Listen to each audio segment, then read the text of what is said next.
Kabanata 81, nasubukan ko na ang makina, ngunit maaaring tama ka.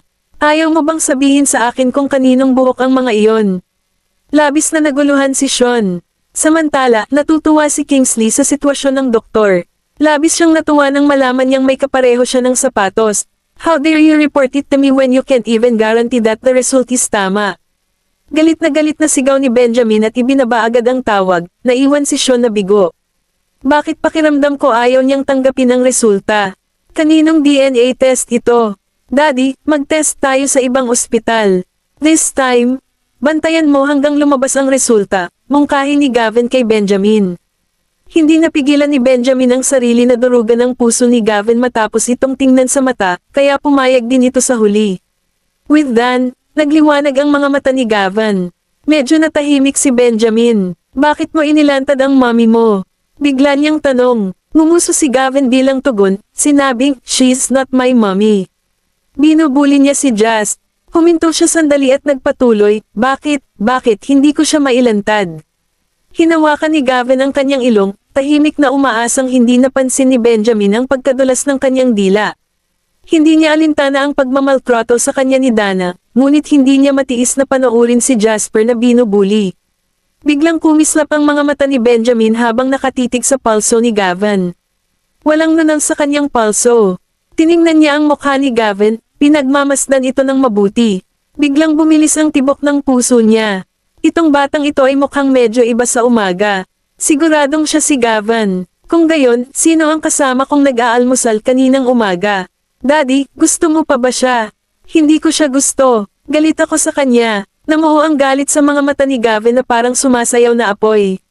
Nang ibabaw sa kanya ang pagkamuhi niya kay Dana, at hindi niya namalayan ang napansin ni Benjamin sa kanya. Yung batang ito ay pinipigilan ang sarili kahit nagagalit, hindi katulad ng bata sa umaga. Irritable ang isang iyon. Sigurado si Benjamin na may nakita siyang nunal sa palso ng bata ng umagang iyon. Ang nunal ay hindi posibleng nawala sa loob ng ilang oras. Nang maalala niya kung paano mariing itinanggi ni Gavin si Dana bilang kanyang biological mom, isang ideya ang pumasok sa kanyang isipan. Sigurado si Benjamin na ang batang nakita niya sa umaga at ang batang nasa harap niya ay dalawang magkaibang tao. Boss, paano kung gumawa ng isa pang pagsusuri sa DNA sa ibang ospital? Nang makita ang determinadong pagmumukha ni Gavin, naisip din ni Kingsley na dapat gumawa ng panibagong pagsubok si Benjamin. Gumawa ng isa pang pagsubok sa mga sample ng DNA ni Dana at Gavin. Panatilihin itong mahinahon. Tingnan natin kung ano ang sinasabi ng resulta sa pagkakataong ito. Kung si Erisa ay biological mom ni Gavin o hindi, magiging magandang balita iyon hanggat walang kaugnayan si Dana kay Gavin. Daddy, pumunta si mommy para hanapin ako. Siya siguro ang nanay ko. Sabi ni Gavin kay Benjamin. Sinabi niya ba sa iyo iyon? Napansin agad ni Benjamin kung paano nagsimulang tawagin ni Gavin si Erisa na mama niya. Sumulyap si Gavin sa kanya at mamulong, hindi, wala siyang sinabi. Naisip ni Benjamin ang kakaibang ugali ng bata at kung paano sinuri ni Erisa ang mga surveillance camera nang bumisita ito sa bahay nito. Pagkatapos, muli siyang tumingin kay Gavin at ngumuso sa loob. Ay start ang kotse, utos niya. Agad namang ginawa ng driver ang sinabi. Nalilitong tumingin si Gavin kay Benjamin na nakatagilid ang ulo. Daddy, saan tayo pupunta? Kakain tayo ng mommy mo. Nagulat si Gavin sa sinabi niya. Kahit na gusto niyang pumunta, sinabi niya, pero may klase pa ako. Napasulyap si Benjamin sa campus at nakita ang ilang bata na nakasilip sa kanila. Mula sa isang sulok, at pinaikit ang kanyang mga mata. Mabilis na hinarang ni Gavin ang kanyang paningin at nagtanong, Daddy, kanino mommy ang dinadala mo sa akin? Tanong ni Benjamin sa sagot ko, ilan ang mommies mo? Napabuntong hininga si Kingsley. Isa, at si Erisa York. Mariing sagot ni Gavin. Tinapik ni Benjamin ang kanyang ulo. Sinabi sa akin ng mayordomo na nagkaroon kayo ng mga kaibigan. Gusto mo ba silang imbitahan? Sa pag-iisip ng anak ni Erisa, muling kumikilos ang puso ni Benjamin. Yung bata kasing edad ni Gavin. Kung si Erisa talaga ang biological mom ni Gavin, ibig sabihin triplet sila. Kabanata 82. Sa kasalukuyan, si Benjamin ay nalulula. Kahapon, sa malayo lang siya nakatingin sa bata. Kaya naman, hindi siya makakita ng malinaw. Excited na sabi ni Gavin, tulog na siya. Baka next time. Mabilis na sumulyap si Benjamin sa kanya.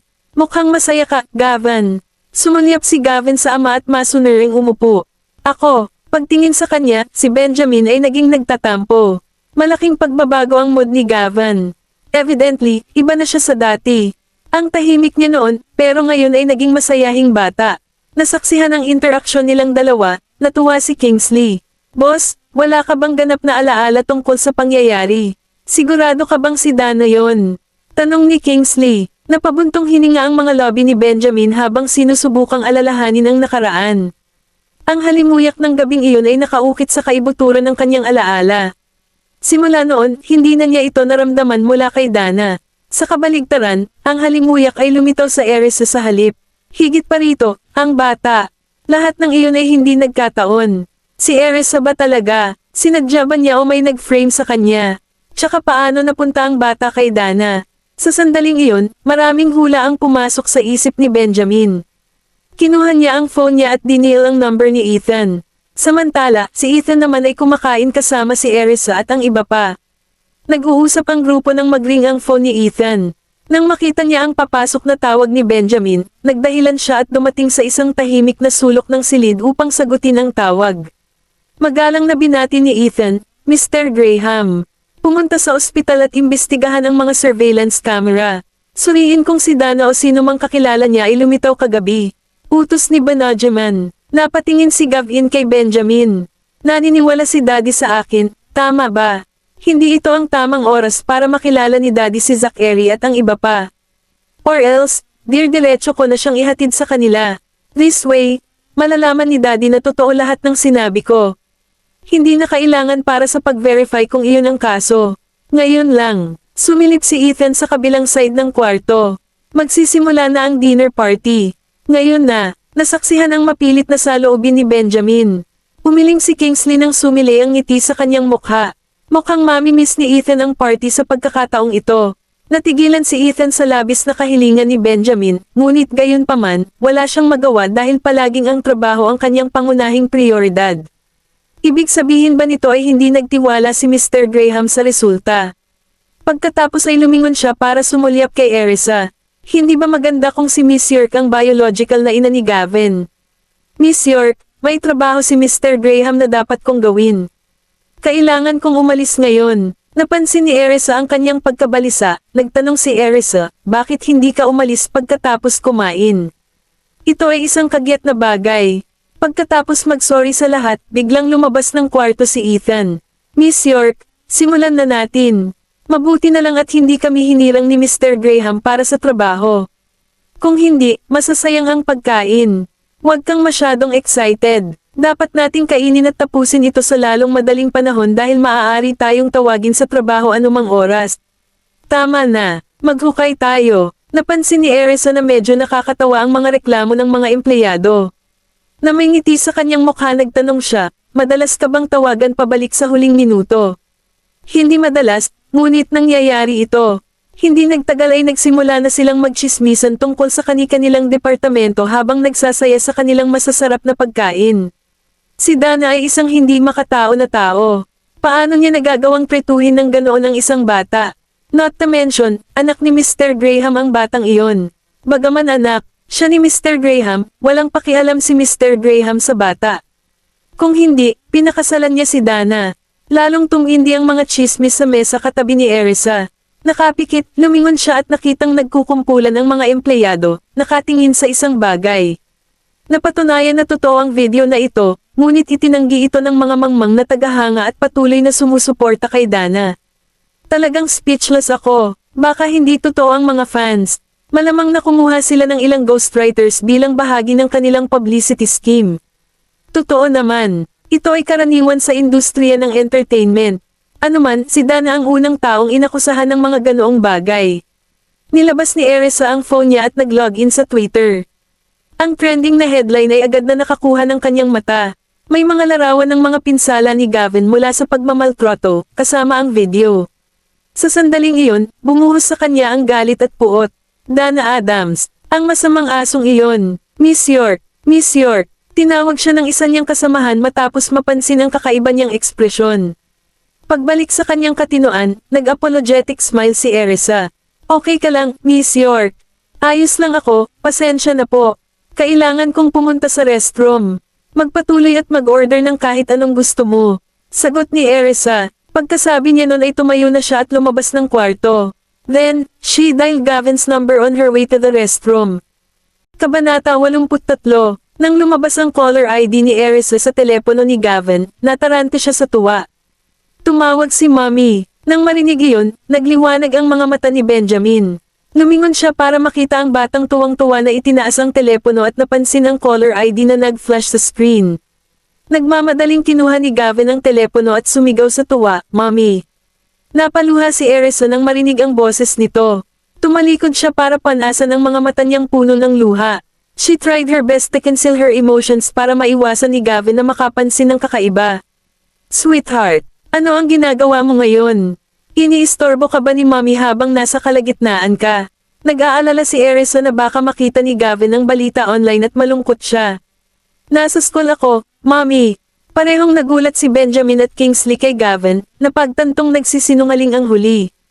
Natuwa si Kingsley. Sino bang bago na kahit si Gavin kaya magsinungaling? "Hindi mo naman ako ginulo, Mommy. Anong ginagawa mo ngayon?" Natunaw ang puso ni Erisa sa kaibig-ibig na tono ng bata. Si Mommy ay naghahaponan kasama ang ilang mga kasamahan. "Kumain ka na ba, Gav?" "Oo, meron ako." Masiglang sagot ni Gavin. Tumawa si Erisa bago nagtanong, "Gav, nag-surf ka ba ngayon sa web?" Inosenteng tanong ni Gavin, "Anything wrong, Mommy?" Si Kingsley ay labis na namangha, ngunit humanga rin sa parehong oras. Ang batang ito ay maaaring maging isang magiliw na cutie kapag nakikipag-usap sa kanyang ina. Kadalasan, seryoso ang mukha niya at umiiwas siya kapag nasa paligid namin siya, gaya ni Boss. "Huwag kang mag-alala, nagtatanong lang si Mommy. Tandaan na huwag maglaro sa iyong telepono, kung maaari, Gav. Maraming hindi naaangkop na bagay sa internet. At saka, baka mapahamak din ang mata mo." Payo ni Erisa. Kumurap si Gavin at masunuring sumagot, "Okay, Mommy. Hindi ako maglalaro sa phone ko." "Napakabait mong bata." Puri niya. Samantala, hindi malinaw na naririnig ni Benjamin ang malambot at nakakaaliw na boses ni Erisa mula sa nagsasalita na lubos na naiiba sa kinausap nito. Isang kakaibang pakiramdam ang bumangon sa loob niya. "Gav, magpahinga ka na. Kailangang bumalik ni Mommy sa dinner party. Malapit na tayong mag-usap, okay?" Ayaw kasing lumiban ng matagal sa hapunan ni Erisa. Kung tutusin, balak niyang bumili ng hapunan ng kanyang mga kasamahan para magkaroon ng magandang relasyon sa kanila. Tumango si Gavin. Maya-maya, napagtanto niyang hindi ito nakikita ni Erisa. Kaya, sinabi niya, "Okay. Bye-bye, Mommy." Pagkatapos, pumasok siya sa banyo at inayos ang kanyang makeup. Pagkatapos niyang pakalmeyan ng sarili ay bumalik siya sa kanyang upuan sa hapagkainan. Nang pumasok si Erisa sa silid, hinimok siya ng lahat na subukan ang mga pagkaing bagong inihain. Hindi nagtagal, nagsimula na siyang kumain at makipagkwentuhan sa kanila. Ang mga taong bumubuo sa departamento ng IT ay down to earth. Wala sa kanila ang nahilig sa alak, kaya sila ay pangunahing kumakain at nag-uusap sa buong hapunan. Nakapag-blend in si Erisa, and she had a great time. Sa loob ng sasakyan, binigyan ni Kingsley ng thumbs up si Gavin.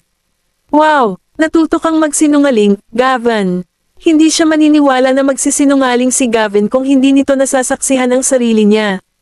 Natural siya sa pagsisinungaling. Nakakaloka. Tumingin sa kanya si Gavin at walang pakialam na nagsalita. "Gusto kong bigyan ng surprise si Mommy." Pinipigilan ni Kingsley ang pagtawa niya. Si Benjamin naman, sinulyapan niya si Gavin at nanatiling tahimik. Samantala, dumating si Dana at ang kanyang ina, si Vivian Shaw, sa tirahan ng Graham sa Yaleview. Gayunpaman, hindi nila nakilala si Gavin dahil pinigilan sila ni Edwin sa pintuan, na pinagbabawalan silang pumasok. Nagalit si Vivian, "Edwin, anong ibig mong sabihin dito?" Si Dana ang biyolohikal na ina ni Gavin. "Paano mo siya mapipigilan na makipagkita sa sarili niyang anak? Ito ay walang katotohanan." Sumiklab ang iritasyon niya. Hindi nagtagal, nagsimula siyang sumigaw patungo sa bahay, "Gavin! Gavin! Andito na si Lola! Nandito din si Mommy!" Malamig na sinilip ni Edwin ang, "Huwag mong istorbohin si Gavin sa pagpapahinga. Si Mr. Graham ang nagbawal sa iyo na makipagkita kay Gavin. Please umalis ka na." Sadyang itinago ni Edwin ang katotohanang nag-aral si Gavin, para hindi na nila ito tangkaing hanapin dito. Hinding-hindi gagawin iyon ni Benjamin. Ito ay katawa-tawa. Isa pa, wala siyang karapatang gawin iyon. Anak ni Dana si Gavin. Ito ang katotohanan. How dare you stop us from entering the premises? Butler ka lang. Sino ka para pigilan kami? Expostulated Vivian na may malakas na tono. Kabanata 84, Nanay. Hinatak ni Dana ang manggas ni Vivian, hinihimok siyang tumigil. Pagkatapos, humarap siya kay Edwin at humingi ng tawad. Edwin, sobrang balisa ang nanay ko. Patawarin mo siya. Gusto lang naming tingnan si Gavin, saglit lang. Bumaba ang tingin ni Dan habang pinupunasan ang kanyang mga luha. Mali ang ginawa ko. Pumunta ako dito para humingi ng tawad. Pakiusap makita ko siya, Edwin.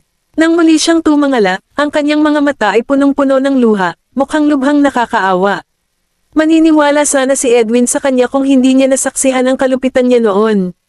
Malamig niyang sabi, Miss Adams, ayaw makipagkita sa iyo ni Gavin dahil nasaktan siya ng husto. Dapat layuan mo siya pansamantala kung talagang nagmamalasakit ka sa kanya. Sumingit si Vivian, kalokohan. Hinding-hindi magiging ganoon ang pakikitungo ni Gavin sa kanyang ina. Walang alinlangan, lahat kayo ay sinisiraan si Dana sa harap niya. Kung hindi, napatawad na siya ni Gavin noon pa. Dapat ay sarili mong intensyon na pagbawalan silang magkita. Huminto siya sandali at idinagdag, fine. Kung hindi tayo makapasok, sabihin mo sa akin si Gavin sa labas. Gusto lang ni Dana na makita ang kanyang anak. Labag sa batas na pigilan siya sa paggawa nito. Tawagan si Gavin at yayain siyang lumabas ngayon din. Nino si Edwin sa kay-abangan niya at nanunuya sa loob. Hindi ito ang tirahan ng mga Adam. Sino siya sa tingin niya? Nagpatuloy si Dana sa pagmamakaawa. Edwin, pwede mo ba kaming paboran sa pagyaya kay Gavin na lumabas? Gusto ko lang siyang makita at makausap kahit saglit. Pagkatapos, aalis ako kaagad. Gayunpaman, hindi natinag si Edwin. Umalis ka na, walang kabuluhan ang ginagawa mo. Magagalit si Mr. Graham kapag nalaman niyang pumunta ka dito para abalahin si Gavin. Matapos ibigay sa kanila ang huling babala, tumalikod siya at pumasok sa loob. Mayroong ilang mga bodyguard na nagbabantay sa pasukan na pinipigilan ang mag-ina na makapasok. Hingal na hingal si Vivian sa galit. Papasukin mo kami. Wala kang karapatang pigilan si Dana na makipagkita sa sarili niyang anak. Hindi tayo aalis hanggat hindi natin nakikita si Gavin. Sa kabilang banda, sumili ang sama ng loob sa mga mata ni Dana habang nakatitig sa figure ni Edwin na umaatres sa tirahan ng Graham. Pagbabayaran ko sila sa lahat ng ginawa nila. Mukhang imposible ang pagpasok. Ano ang dapat nating gawin, Dana? Bakit hindi mo tawagan si Gavin? Asar at desperado si Vivian. Pag hindi makabawi si Dana kay Gavin, mapahamak siya. Not to mention, grabe ang impact sa family business namin. Ma, hindi sumasagot si Gavin. Kinagat ni Dana ang kanyang mga ngipin, nilalabanan ang kaguluhan ng kanyang galit. Kinaladkad niya si Vivian pabalik sa sasakyan dahil ayaw niyang may makasaksi sa kahihiyan. Mukhang galit na galit si Benjamin sa pagkakataong ito. Paano mo kinukurot si Gavin nang walang ingat? Lalong tumindi ang galit ni Dana nang magsimulang turuan siya ng kanyang ina. Lahat kasi ng brat na yan tahimik lang siya dati kahit kinurot ko siya. Kalaban niya ako simula nung araw na bumalik ako. Hindi ko inaasahan na iiyak siya noong araw na iyon. Sa susunod na makita ko siya, gagawin ko. Putol ni Vivian, mag-ingat ka. Huwag ka nang manggulo ulit. Hindi na tayo makakaasa kay Benjamin. Ang tanging paraan ay para mapanatili mo ang magandang relasyon ni Gavin. Walang anak na magdaramdam sa kanilang mga inahabang buhay. Hanggat nalulugod mo siya at nagiging mas malapit, natural na magbabago rin ang ugali ni Benjamin sa atin. Matamang nakinig si Dana sa payo ni Vivian. Gayunpaman, umuusok siya sa galit sa loob. Sinubukan kong prituhin siya ng mabuti, ngunit palagi siyang malamig ang pakikitungo sa akin. Hindi ko pa siya nakitang ngumiti dati. Mamantong hininga si Vivian at, Sinabi ko sa iyo na gumugol ng mas maraming oras sa kanya, ngunit tumanggi kang gawin iyon. Galit na galit, sumigaw si Dana, hindi ko siya nagustuhan simula pa noong unang araw. Calm down, ngayon na. Hindi alintana kung gusto mo siya o hindi, dapat mong itago ang iyong mga damdamin at kumilos na parang nagmamalasakit ka sa kanya. Mahalaga para sa kanya na isipin na mahal mo siya kahit na ang lahat ay peke. Balang araw, tiyak na patatawarin ka ni Gavin at tatanggapin ka bilang kanyang ina. Kung magpapatuloy ang alitan, mawawala sa iyo pareho sina Gavin at Benjamin. Sa oras na iyon, ang aming pamilya ay mapapahamak. Noon lang, nakatanggap si Dana ng tawag sa telepono mula sa kanyang sabsaban, si Jean Palmer. Dana, kumuha si Kingsley ng isang grupo ng mga ghostwriter para suron ka. Hindi na namin kayang pigilan ang sitwasyon. May plano ka bang harapin si Benjamin? Bakit mo ba ako iniistorbo sa bawat isyo? Binayaran ko kayong lahat para gawin ang trabaho para sa akin, kaya kailangan ko bang turuan kayo tungkol sa public relations? Isa lang ang paraan para lumaban. Humanda sa mga iskandalo ni Kingsley at ikalat ito. Idirekta ang focus ng netizens sa kanya. Nang matapos, ibinaba ni Dana ang tawag at inihagis ang kanyang telepono sa lupa. Maliwanag, walang pumapabor sa kanya. Kabanata 85. Kinuha ni Vivian ang telepono at sinimangutan, bakit nakialam si Kingsley sa usapin natin? Siya ay dapat ang nagtutulak sa pagitan mo at ni Benjamin. Kung hindi, hindi magiging walang awa si Benjamin sa atin. Maya-maya, tumawag ulit si Jean. This time, si Vivian naman ang nakapulot. Dana, nakatanggap kami ng liham ng abogado mula sa Wings Media Corporation na humihiling ng bayad sa danyos. Ipapasa ko sa iyo ang dokumento mamaya. Natigilan si Vivian. Magkano ang dapat nating bayaran? Humigit kumulang 50% ng kabuuang kita, na 3 bilyon. Nang matapos ay pinatay ni Jean ang tawag. Sa sandaling iyon, nabalot ng takot si Vivian. Halos hindi na niya mahawakan ang telepono. Dana, ipinaalam ni Jean na ang Wings Media Corporation ay humingi ng 3 bilyon para sa paglabag sa kontrata. Di nagtagal, ang mga kumpanyang nakipagtulungan kay Dana ay magkasunod na nagpadala ng mga liham ng abogado sa kanya na humihiling ng kabayaran. Bagamat mayaman ang pamilya Adams, hindi nila kayang bayaran silang lahat. Tinakpan ni Dana ang kanyang ulo gamit ang kanyang mga braso at nahulog sa galit. Samantala, dumating sina Benjamin at Gavin sa Drawbridge Dining. Magkahawak kamay silang dalawa habang papasok sa restaurant. Naging sentro ng atensyon ang magandang pares. Wow! Ang hot niya. Ang maliit na lalaki ay mukhang napakakulat gwapo. Gusto ko siyang kurutin sa braso ko. Ay nako, Diyos ko, paano magiging napakaganda ng isang tao? Sino sila? Hindi na ako makatingin pa. Nakakabilib sila. Walang pakialam si Kingsley sa likod ni Benjamin dahil sanay na siya sa ganoong eksena. Saan man sila naruroon, palaging nasa limelight si Benjamin. Tulad ng para sa Kingsley, siya ay isang palara.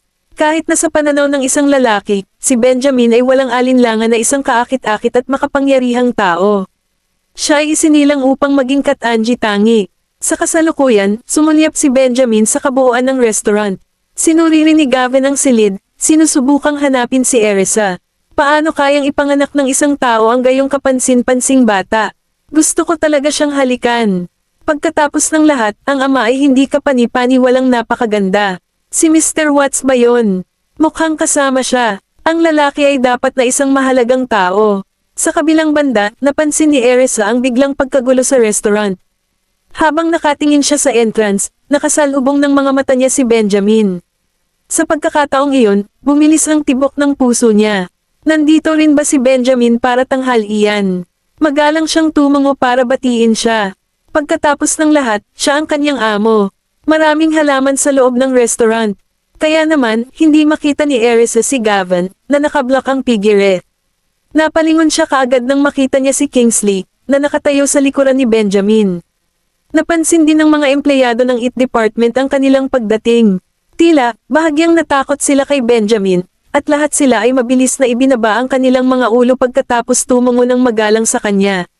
Hindi nagtagal, nagsimula silang magbulungan, bakit pumunta dito si Mr. Graham para sa tanghalian?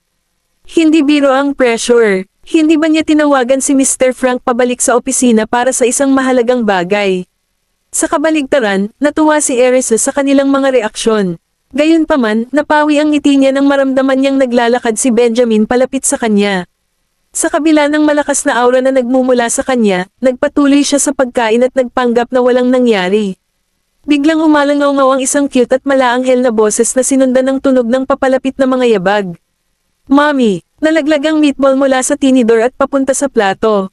Mabilis na lumingon si Erisa. Nagulat siya nang makita niya si Gavin na tumatakbo palapit sa kanya. Sweet Thea, hindi niya namamalaya na sinigaw ang pangalan ng alaga nito. Ilang sandali pa, napagtanto ni Erisa na hindi ito nararapat, kaya pinigilan niya ang sarili. Gavin. Tumalon si Gavin sa kanyang mga braso at masayang tumingin sa kanya. Nagkataon lang, Mommy, dito ka rin ba nag-lunch? Natunaw ang puso ni Erisa nang makita siyang muli. Nang mapansin ang mga sinabi nito, marahan niyang pinisil ang ilong nito. Nakalimutan mo na ba yung sinabi ko kanina? Samantala, tulala ang mga kasamahan sa eksena. Nagbayad si Gavin sa Graham Group ng ilang pagbisita sa nakaraan. Kaya naman, lahat ng mga empleyado ay pamilyar sa kanya. Di ba anak ni Mr. Graham yan? Tinawag lang ba niyang Mommy, si Miss York? Diyos ko, namumungay ang mga mata nila, sa sobrang gulat. Comendat si Gavin at ngumisi ng malawak. Miss York, nang marinig iyon, sabay-sabay na nakahinga ng maluwag ang mga kasamahan ni Erisa. Nagbibiro lang ang bata. Kabanata 86. Ginulo ni Erisa ang kanyang buhok ng buong pagmamahal at malumanay na nagtanong, hindi ba sinabi mo na nasa paaralan ka? Hindi ito nagkataon dahil kakausap lang nila sa telepono wala pang 10 minuto ang nakalipas. Isang masamang tingin ang sumilay sa mga mata ni Gavins. Hehe, gusto kitang sorpresahin. Mahina niyang sabi. Nang marinig iyon, tumawa si Erisa at niyakap siya. Nagulat talaga siya. Hindi ka pa yata nakakakain. Gusto mo bang sumabay sa akin kumain? Tuluyan na niyang hindi pinapansin ang dalawang lalaking nasa likod niya. Nabalot ng malalim na katahimikan si Benjamin habang pinagmamasdan itong kumilos tulad ng ina ni Gavin. Noong tinawagan siya ni Gavin na Mommy kanina, hindi niya ito pinatulan. Nang gabing iyon, siya ba talaga iyon? Umubo ng malakas si Kingsley para ibalik ang atensyon sa kanya. Agad namang tumayo ang lahat at magalang na binati ang dalawang lalaki. Mr. Graham, Mr. Watts, hello. Tumawa si Kingsley. Pwede ba akong sumali? Walang paraan para tanggihan siya, kaya agad nilang hiniling sa waiter na kumuha ng karagdagang upuan para sa mesa. Oo naman. Halika, maupo ka, Mr. Watts. Sabay tingin ng lahat kay Benjamin, hindi sigurado kung gusto niya rin bang sumali. Ang kanyang tingin ay kay Erisa. Nakaramdam siya ng kaunting takot at tumayo. May malabong ngiti sa kanyang mukha, binati niya, hello, Mr. Graham and Mr. Watts. Nandito ka rin ba para kumain? Dalhin mo si Gavin dito, malamig na sabi ni Benjamin habang nakaupo sa katabing upuan niya. Ang biglaang paghingi niya ay natigilan si Erisa. Todong ngiti si Kingsley habang nakaupo rin, at lahat ay gumalaw para bigyan siya ng espasyo. Ngayong nandito na sila, naging awkward ang atmosphere. Napatingin si Erisa sa kanilang dalawa. Nandito rin ba sila para sa libreng pagkain? Nagpatawag siya ng waiter para magdala ng panibagong set ng mga kubyertos at umupo kasama si Gavin. Miss York, kumusta ang trabaho ngayon? Pinandilatan ni Gavin si Erisa. Nakaramdam siya ng labis na kagalakan dahil sa wakas ay makakasama na niya ang kanyang ina nang hindi na kailangang itago ang anuman. Saglit na inilibot ng kanyang mga mata ang buwan bago tuluyang tumugon, okay lang. Hindi niya napigil ang magsabi ng totoo matapos palihim na sumulyap sa lalaking nakaupo sa tabi niya. Alam kong dapat napakagaling mo. Ang sino mang nagtatrabaho sa kumpanya ng iDaddy ay mahusay. Tiningnan ng IT department si Gavin na parang nahihilo dahil sa papuri. Sa kabilang banda, natigilan si Kingsley sa inasal ni Gavin. Ang maliit na bata ay dati ay nag-iisa at tumanggi na magsalita kahit na tanungin.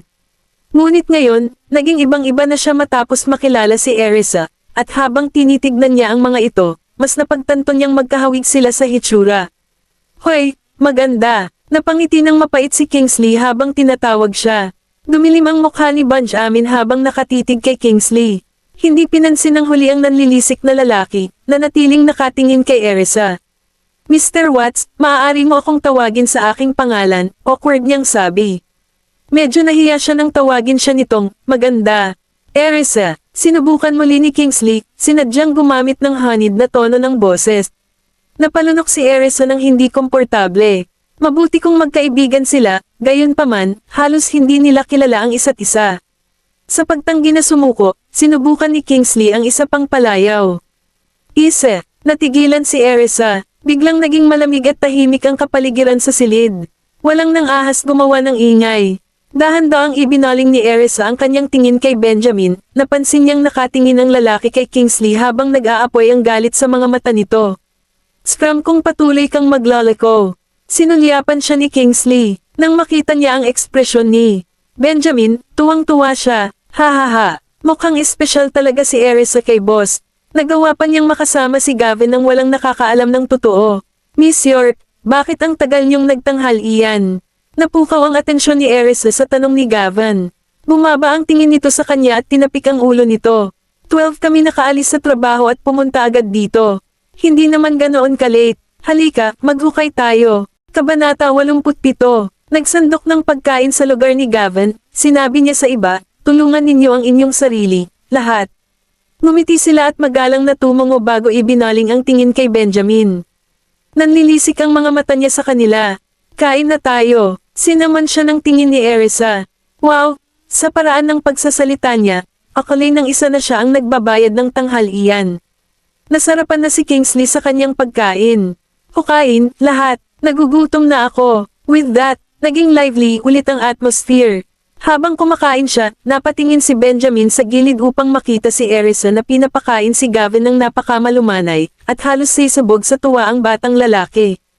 Gavin, upo ka sa upuan. Binuhat siya ni Benjamin at inilagay sa isa. Medyo nalungkot si Erisa ngayong wala na si Gavin sa kanyang brace. Gayunpaman, pinananatili niya ang kanyang kalmado sa harap ni Benjamin, na nagsandok ng mas maraming pagkain sa plato ni Gavin at iniabot ito sa maliit na bata. Kumain ka na. Salamat, Miss York. Salamat, Mommy. Kinuha ni Gavin ang tinidor niya at nagsimulang kumain. Dahan-dahan niyang minuya ang pagkain niya, parang gentleman.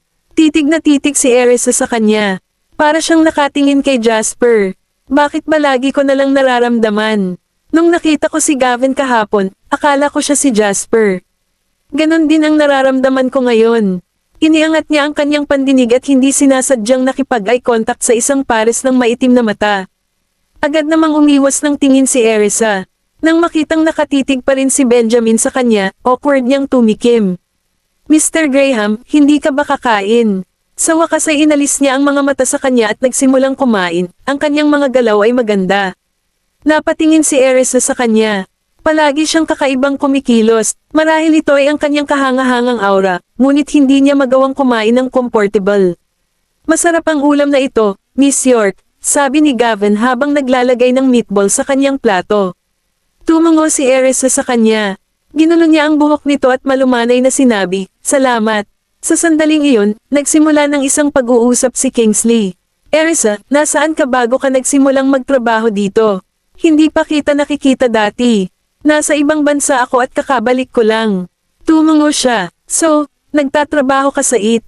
Oo. Nagningning ang mga mata niya sa pagbanggit ng passion niya. Namilog ang mga mata ni Benjamin. Nang lumingon si Erisa para panasan ang bibig ni Gavin, ang matamis na bango nito ay umagos sa ilong nito, at nagdilim ang mga mata nito. May boyfriend ka na ba? Diretsyong tanong ni Kingsley. Natigilan si Erisa nang lahat ay napalingon sa kanya. Tawa siya ng tawa. Hindi. Nako, ang ganda. Ako, itikom mo ang iyong bibig at kainin ang iyong pagkain. Sinaman siya ni Benjamin ng masamang tingin. Paano ako kakain kung itikom ko ang aking bibig? Pinunasan ni Kingsley ang kanyang ilong. Anong kalokohan ang ginagawa niya? Gusto kong tanungin si Erisa kung liligawan niya siya. Siya ang nanay ni Gavin. Walang paraan na maiisip kung patulan siya. Lumipat ang mga mata ni Erisa sa kanilang dalawa at idinagdag, may anak ako. Nang marinig iyon, nanlabo ang tingin ni Benjamin. Pakiramdam niya ay ito ay isang bagay na wala sa kanyang kontrol. Baka sa mukha ni Kingsley ang pagkagulat. May anak ka na. Ilang taon na siya? Tanong niya. Binigyan siya ni Erisa ng isang maliit na ngiti. Mga 5 siya. Nalaman ito ng kanyang mga kasamahan kahapon, kaya hindi sila nagulat sa kanyang mga salita. Tumingin si Kingsley sa kanya, at pagkatapos ay kay Gavin. Kasing edad lang ni Gavin. Ngayong magkatabi kayong dalawa, nakita kong magkamukha nga kayo. Ngayon alam ko na kung bakit pamilyar ka noong una kitang nakita. Ang mga salita ni Kingsley ay nakapukaw ng interes ng lahat. Maya-maya'y napalingon silang lahat kina Erisa at Gavin. Oo, magkamukha sila. Pinagsisihan nila ito sa sandaling lumabas ang mga salita sa kanilang mga bibig at maingat na sumilip kay Benjamin. Nagpatuloy siya sa pagkain na parang walang narinig na salita. Kabanata 88. Nagsimulang mag-alala ang lahat. Paano natin hahayaan na madala tayo dahil kay Kingsley? Ang ina ng mga anak ni Mr. Graham ay si Dana. Gayunpaman, silang tatlo ay talagang mukhang isang masayang pamilya. Ang IT department ay sobrang abala sa buong umaga at dumiretso sa tanghalian pagkatapos noon. Masyado silang abala para bigyang pansin ang anumang chismis na lumulutang sa Twitter.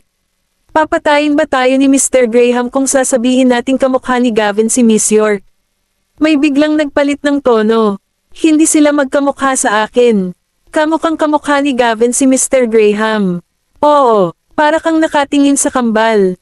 Ang gwapo nilang dalawa, hindi nakaimik si Kingsley. Natuwa si Erisa sa paraan ng pagtatangka nilang iligtas ang sarili. Hindi naman kakaiba kung medyo magkamukha tayo. Ibinaling ni Benjamin ang tingin sa kanya. Ano ang pagkakatulad mo sa aking anak? Kinagat ni Erisa ang kanyang lobby. Magkatulad ang ating mga mata, ilong at lobby. Pinag-aralan niyang mabuti ang mga facial features nito. Pakiramdam ni Erisa ay parang nililigawan siya, at nagsimulang tumibok ng malakas ang puso niya. Mabilis siyang umiwas ng tingin at kinapa ang pagkain niya.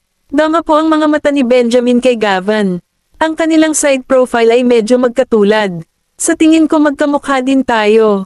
Sinaman ni Gavin si Erisa. Ngumiti ito ng matamis sa kanya. Siyempre magkamukha kami. Ako ang iyong ina, kung tutuusin. Sa hindi malamang dahilan, nakaramdam ng inis si Benjamin nang makita ang ngiti sa kanyang mukha. Stop talking and eat your food. Saway niya kay Gavin sa mahinang boses. Agad namang sumunod ang maliit na bata, ngunit isang malungkot na pagsimangot ang lumitaw sa mukha ni Erisa. Laging mahigpit si Benjamin kay Gavin. Gayunpaman, wala siyang posisyon para ipahayag ang kanyang hindi pagsang-ayon. Hindi pa rin niya alam ang totoong pagkatao nito, kaya hindi niya magawang punahin ang mga pamamaraan ng pagiging magulang nito. Naging awkward na naman ang atmosphere, at tahimik na kumakain ang lahat. Nang medyo nabusog, inilapag ni Erisa ang kanyang mga kubyertos. Patawarin mo ako, pupunta akong restroom. Nang papaalis na siya, nilingan siya ni Gavin at sumigaw, bumalik ka kaagad, Miss York. Okay, tumango si Erisa bilang sagot at umalis na. Sa sumunod na segundo, tumayo si Benjamin mula sa kanyang upuan. Magpatuloy, lahat, saka siya naglakad patungo sa restroom. Naningkit ang mga mata ni Gavin.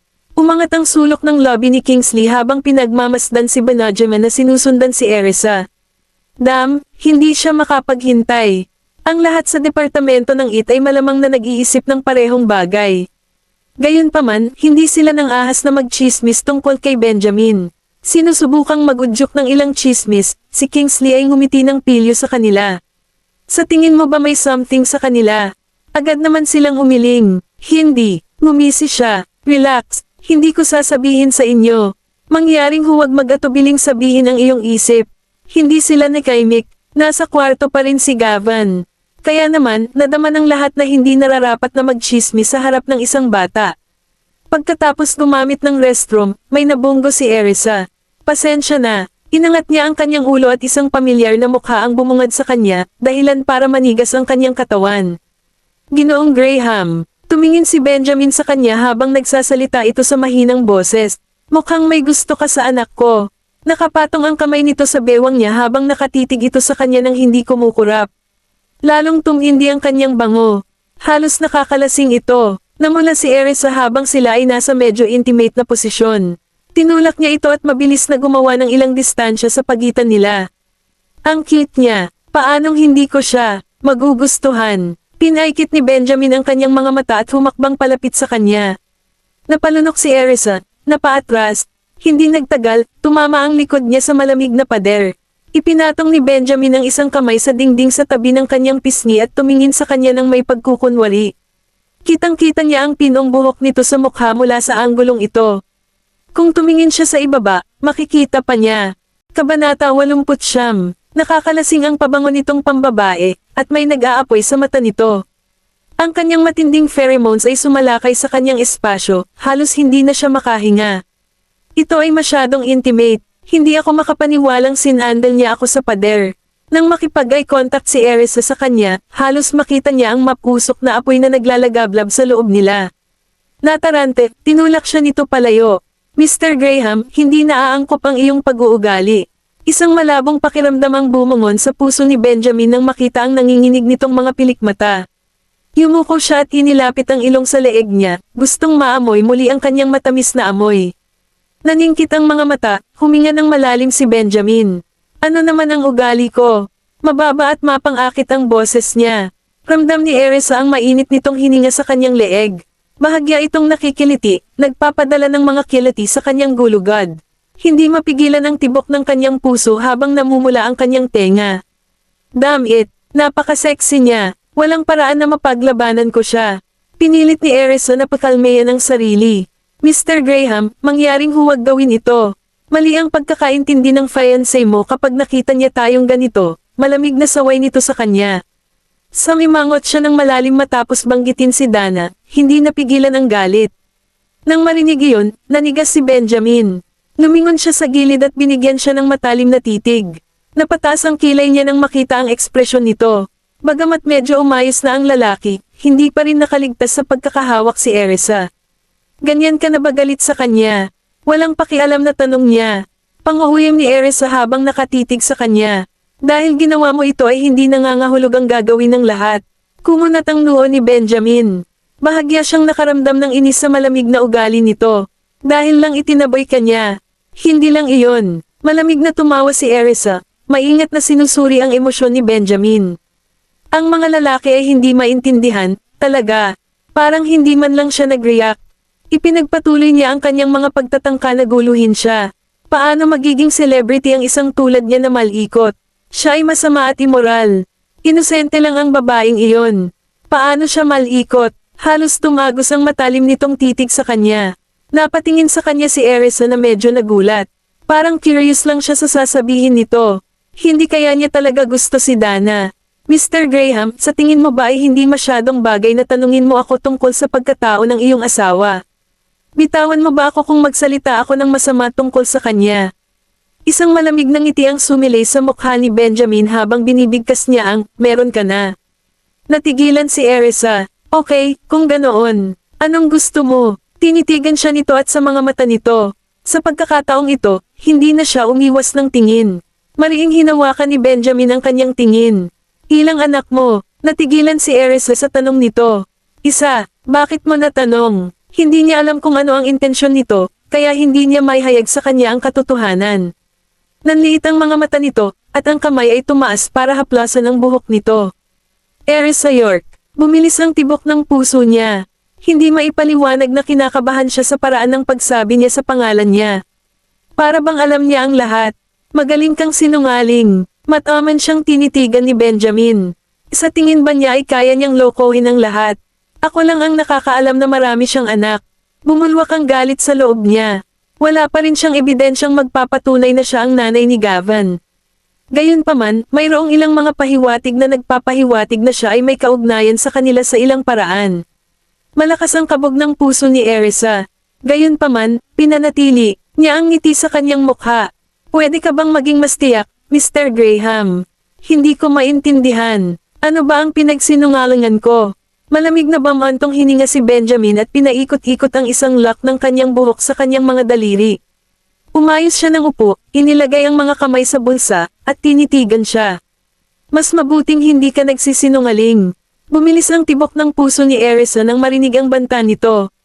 Kabanata 10 po, tumalikod si Benjamin at bumalik sa kanyang upuan. Sa kabilang banda, naramdaman ni Erisa ang pagtibok ng kanyang puso sa loob ng kanyang dibdib. Tinapik niya ang kanyang dibdib para pakalmayan ang sarili sa biglaang babala nito. Di kaya nalaman niya ang tungkol dito. Imposible yon. Kahit si Gavin ay hindi alam na ako ang kanyang biological mother. Iba ang magiging reaksyon ni Benjamin kung alam niyang ako ang nanay ni Gavin. Gulong-gulo ang isip ni Erisa. Gayunpaman, mabilis niyang nagising ang sarili mula sa kanyang pag-iisip at inayos ang kanyang damit. Binigyan din niya ng mahinang sampal ang pisngi niya. Kailangan niyang maghanap ng pagkakataon para malaman kung ano ang saloobin ni Benjamin kay Dana. Casual na itinuloy ni Benjamin ang pagkain habang papalayo si Erisa. Naglabas ng eleganteng aura ang lalaki habang kumakain. Ibang-iba na ang itsura niya ngayon kumpara noong binalaan siya nito kanina lang. Napasabunot siya sa sulok ng lobby niya. Miss York, halika, may mga dessert dito, tawag ni Gavin sa kanya. Isang matamis na ngiti ang ibinigay ni Erisa sa anak at umupo sa tabi nito. Miss York, ito ay para sa iyo. Inabutan siya ni Gavin ng mga dessert. Salamat, gwapo Gavin. Hinaplos ni Erisa ang kanyang ulo. Nakangisi si Gavin habang nakatingin sa kanya. Siya ay may mahaba at magagandang pilik mata. Hindi maialis ni Erisa ang tingin sa kanya. Nagsalubong ang mga kilay ni Benjamin nang makita iyon. Inilipat ni Kingsley ang kanyang tingin sa pagitan ni Benjamin at Erisa. Tiyak na naramdaman niya ang ilang intimacy sa pagitan nila. Yo, ikaw. Nilagyan ni Benjamin ng lamb steak ang bibig ni Kingsley bago pa siya makapagsalita. Inalis niya iyon sa bibig niya at tinukso, Boss, ang bait-bait mo sa akin. Malamig lang siyang tinitigan ni Benjamin. Biglang nakaramdam ng lamig si Kingsley sa kanyang gulugad at awkward na ngumiti. Hayaan mo, Erisa, masarap ang lamb steak na ito, dapat mong subukan. Sinubukan ni Kingsley na ilihis ang paksa. Salamat, Mr. Watts, busog na ako. Magalang na ngumiti si Erisa. Gayunpaman, nagpasya siyang subukan ang ilan bilang kagandahang loob. Hindi mo na kailangang kumain dahil busog ka na. Nagugutom pa rin ako. Inilayo ni Benjamin ang ulam sa kanya. Hindi niya pinansin ang tingin ng lahat at mahinahong kinain ang kanyang pagkain. Dahil ngayon lang sumama sa amin si Miss York, akin na itong treat. Huwag mag-atubiling mag-order ng anumang nais mong subukan. Tahimik na nagkatinginan ang lahat na may excitement sa kanilang mga mata. Kilalang kilala na ang pagkain sa Drawbridge Dining ay napakasarap. Gayunpaman, ang masarap na pagkain ay dumating na may mahal na tag ng presyo. Ang mga empleyado ay hindi nang ahas na umorder ng napakaraming pagkain ngayon lamang upang maiwasan ang labis na paggastos ng kanilang amo. Gayunpaman, nagsimula silang umorder ng mas masarap na pagkain pagkatapos marinig ang sinabi ni Benjamin. Naaliw si Erisa habang pinagmamasdan ang kinikilig na mukha ng mga kasamahan. Bakit hindi kayo umorder ng marami pang pagkain ngayon lang? Natatakot ba kayong lahat na hindi ko ito mabayaran? Pang-aasar ni Erisa, nag-aalala lang kami para sa iyo. Hindi namin ginustong gumastos ka ng malaki para sa amin. Tama na yan. Hindi namin ginusto na mag-overspend ka dahil ngayon ka lang sumama sa amin at wala kang natatanggap na sweldo. Tumango si Erisa. So, hindi kayo nag-aalala para kay Mr. Graham. Iba yan. Nag-alok si Mr. Graham na siya mismo ang gumamot sa amin. We are very sure na kakayanin ang wallet niya. Everyone started to flatter Benjamin. Parang ang tagal na nang huli kayong lahat kumain ng masarap. Boss, nabawasan ba ang mga benepisyo ng kumpanya, o binawasan mo ang kanilang sweldo? Biro ni Kingsley, isang hindi mahahalatang. Single ang pinakawalan ni Benjamin.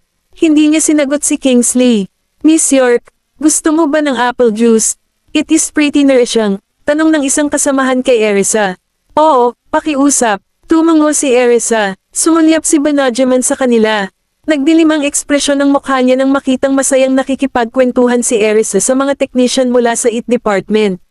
Hindi namalaya ng mga lalaki na may nangyari. Hindi nila napansin ang pagbabago ng ekspresyon ni Benjamin at nagpatuloy sila sa pakikipag-usap kay Erisa. Sila ay nagre-rekomenda ng masarap na pagkain sa kanya ng masigasig. Akala ko ba sabi mo busog ka? Tinapunan ni Benjamin ng matalim na tingin si Erisa. Nagulat si Erisa. Dahil ito ang treat ni Mr. Graham ngayon, makakain ako ng higit pa, tama. Walang sinabi si Benjamin. Natuwa naman si Kingsley sa kanilang dalawa. Nagpasya siyang magsimula ng isang toast upang mabuhay ang kapaligiran. Erisa, cheers, maligayang pagdating sa Graham Group. Hangad namin ang tagumpay mo.